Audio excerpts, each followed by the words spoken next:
용산구 이천동 건영 한가람 82제곱미터와 한남 뉴타운 4구역 89제곱미터 중 투자 목적으로 어느 곳을 선택하는 것이 좋을까요? 라는 사연이 들어왔는데요. 전문가의 의견 먼저 살펴보시죠. 이상수 대표, 조범식 대표는 이천동 한가람 매수라는 전략을 세워주셨고요. 황태현 대표와 정창래 대표는 한남 뉴타운 4구역에 손을 들어주셨습니다. 선택 이유까지 살펴볼까요? 이상수 대표입니다. 두 곳 다 좋으나 투자 금액이 같다면 리스크 적은 한가람 아파트가 안전하다라고 전망해 주셨고요. 조범식 대표는 두 곳 모두 시세 상승하지만 투자 금액이 더 적고 시세가 높아질 지역은 용산공원 인접 지역이다라는 분석을 내주셨습니다. 다음은 황태현 대표입니다. 한남 뉴타운 완성 시 용산 랜드마크 주거타운 형성, 미래가치가 우수할 것으로 내다봤고요. 마지막으로 정창래 대표는 부동산 규제 중 그나마 약한 것이 재개발 규제다. 한남 뉴타운은 선호도 높은 대표적 재개발 사업, 장기 투자 시 큰 수익을 기대해도 좋겠다라는 의견을 제시해 주셨습니다. 이렇게 네 분의 전문가의 의견 살펴봤는데요. 먼저 상담 신청해 주신 분 전화로 만나보도록 하겠습니다. 연결되어 있죠? 여보세요? 네, 안녕하세요. 네, 안녕하세요. 반갑습니다. 네. 지금 사연을 쭉 봤는데 투자 목적으로만 보고 계신 것 같아요. 네. 네 분의 전문가 의견이 2대2로 반반으로 나뉘었습니다. 우리 대표님의 의견은 어떤지 바로 들어보도록 할게요. 받아주시죠. 네. 네, 안녕하세요. 네, 안녕하세요, 대표님. 네, 반갑습니다. 네, 네. 반갑습니다. 네, 아주 좋은 지역에 좋은 물건을 놓고 지금 굉장히 머리가 복잡하실 것 같아요. 네. 그죠? 저는 네. 이렇게 한번 판단을 해봤어요. 내가 조금 더 안정성을 추구할 것이냐, 네. 아니면 좀 더 투자 가치에 조금 더 집중을 할 것이냐, 그 선택의 문제인 것 같아요. 아, 네. 그래서 물론 나는 정말 안전하고 굉장히 그냥 안정 추구형이야. 그렇다면은 사실은 아파트가 안전한 건 사실입니다.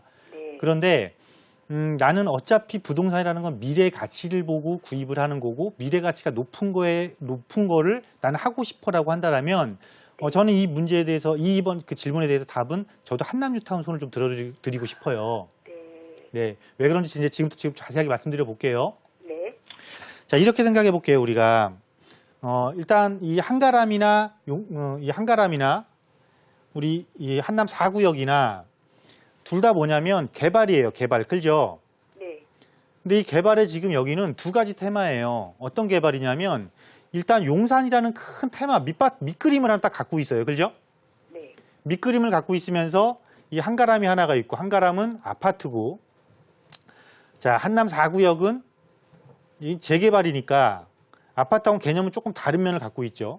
네. 자, 물론 얘도 그럼 이제 한남 4구역은 개발의 타이틀을 갖고 있고, 여기는 용산 개발 타이틀 밑그림에 이 한가람 아파트는 과연 이 아파트가 개발이라는 타이틀을 가질 수 있느냐 없느냐가 조금 중요한 것 같아요.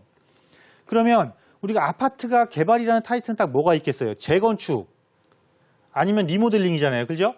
네. 근데 우선 한가람 아파트는 재건축하고는 거리가 조금 멀죠. 네. 그럼 결국 리모델링인데, 물론 통합 리모델링을 할까 단지별 리모델링을 할까 이야기가 나왔는데, 지금 전체적인 방향성은 개별 리모델링으로 지금 방향을 잡고 있는 것 같아요. 그런데 아직 그렇게 활성화되기에는 시간적인 리스크가 조금 더 커 보여요. 이게 반면에 한남 4구역 같은 경우는 지금 조합 설립인 거 다 났고 지금 사업 시행인가 준비하고 있는 단계잖아요. 그죠? 네. 그러니까 개발 사업에 있어서 최대의 리스크라고 우리가 이야기하는 시간에 대한 리스크가 아무래도 인재 리모델링을 시작하려고 하는 아파트 단지보다는 조금 더 덜하다라고 보여지면 될 것 같아요. 그리고 우리가 또 뭘 봐야 되는 거냐면, 제가 왜 개발이라는 타이틀을, 자, 용산이라는 큰 개발의 밑그림이 있고 아파트 개발이냐 재개발이냐 이거를 말씀드린 거냐면, 자, 일단 밑바탕은 똑같이 출발하는 거잖아요. 두 개가. 그죠? 네. 그러면 결국은 아파트가 개발돼서 변화하는 것과 재개발이 용산 개발과 서로 변화하는 것, 누가 더 변화의 폭을 크게 갖고 올 것이냐예요. 변화의 폭이 얼마나 클 것이냐. 그러면 아파트는 우리가 이미 정형화된 거잖아요. 그죠? 네. 그 재건축도 아니고 현재 상태에 놔두고 있는 상태에서 물론 전면적으로 바꾸기는 하지만 리모델링이기 때문에 단지의 전체적인 구조라든가 내부적인 모습이라든가 이런 것들은 신규로 완전히 허물고 다시 짓는 것보다는 조금 덜 하죠. 그러니까 밑그림 위에 덧그림이 그려지는데 화사하게 그려지는데 한정성이 나타난다는 거예요. 네. 근데 지금 이 재개발은 한남뉴타운 4구역뿐만 아니라 3구역, 2구역, 5구역 같이 어우러지면서 굉장히 이 밑그림 위에 굉장히 큰 덧그림이 그려지는 거예요. 그러니까 굉장히 화려하게 그려질 수도 있고 생각했던 것보다 굉장히 더 멋있어질 수 있다는 거죠. 그러니까 가능성이 훨씬 더 커 보인다는 거예요. 그리고 이거는 뭐냐면 미래의 가격적인 예측을 함에 있어서 아파트가 재건축된 리모델링을 하건 재건축을 하는 이런 아파트 같은 경우는 어느 정도 예측이 조금 가능해요. 이거를 재건축을 하거나 리모델링을 해서 새 아파트로 바뀌게 되면 어느 정도의 가치 상승을 이루겠구나라는 예측이 어느 정도 가능한데 사실 재개발이 재건축보다 실제로 완공한 이후에 가장 가격 상승이 높게 일어나는 이유가 예측치보다 훨씬 더 화려해지기 때문에 훨씬 더 다양하고 훨씬 더 멋있는 모습으로 바뀌기 때문이거든요.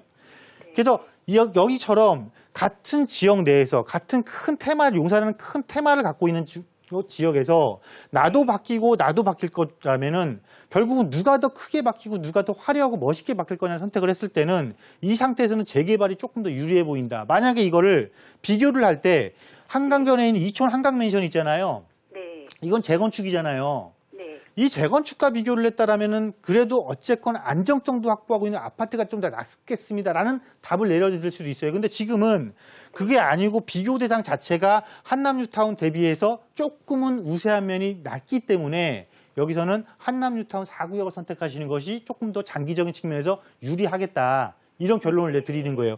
물론 한가람이 안 좋다라는 이야기 절대 아니고요. 좋기는 네. 하지만 나한테 조금 더 유리하고 나한테 조금 더 많은 수익을 가져다 줄 수 있는 거를 찾아야 되기 때문에 이렇게 결론을 내드린 거니까요.